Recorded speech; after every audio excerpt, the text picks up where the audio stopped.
Ngikubingelele ngiphinde ngomukele kwesimanje sekulithela zona indaba eyifika ngaso-ke isikhathi usevele-ke waphenduka ihlaya yena-ke laphana-ke uMr VIP likazwelonke laphana-ke yena-ke uSizwe Ndlovu waduma laphana-ke ngemcimbi-ke wakhe-ke laphana-ke umthandeni laphana-ke emdletsheni ngawo-ke uJanuwari. Kanti-ke uSizwe Ndlovu lona-ke ubengumhlaziyi-ke kaMaskandi, kanti phinde-ke ebe uyena-ke laphana-ke umlandeli-ke wakhe-ke umthandeni-ke ohamba phambili-ke usevele-ke waphenduka ihlaya ngokuthi-ke ebe yiyona-ke laphana-ke noma eyiveze engathi-ke useyinyanga njengoba-ke esho kwembukeli kule video ukuthi-ke wonke-ke umculi-ke ongaqashwa akeze kuyena-ke laphana-ke ukuze ezothola-ke amathuba-ke omsebenzi noma-ke amathuba okuthi-ke aqashwe-ke emcimbini, engahlali ekhaya umculi-ke ebeke enezingoma-ke ey'shisayo eze-ke ebe nazo-ke laphana-ke iy'ntambu zolwembu. Umbukeli-ke ake ngikunike yena laphana-ke uSizwe umfoka Ndlovu echaza kabanzi ngomsebenzi wakhe. Siyabonga.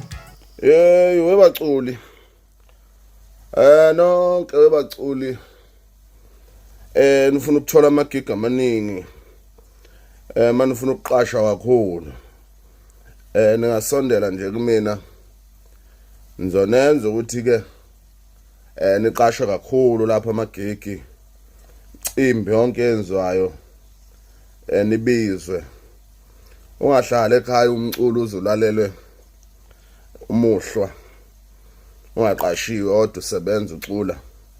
So-ke uma uwumculi ufuna ukuthi nje uqashwe, uyaqashwa, woza ngikwenzele ukuthi uqashwe mina. Ngizowenzela ukuthi uqashwe mina isonto nesonto ulokhu uphefumile nje. Kodwa ayinabo ubungozi, angikuniki ukuthi inyoka, ngikunika nje into nje eqondile.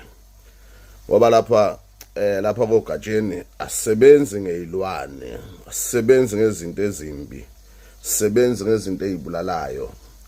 Sisebenza nje ngento eqondile, sikunika nje into eqondile nje ukuthi noma umuphi umhlelo womcimbi, mayenza umcimbi igama lakho kuhlezi kuyilona lephambili, kuhlezi kubizwa wena ukhokhelwe futhi. Hayi indaba zokuthwala nezinyoka lapha, sisebenzi ngalowo msangano lapha. Sisebenza into eqondile nje lapha. Wozani-ke baculi nonke sondelani lapha kumakhosi ugatsheni lapha, siyathokoza.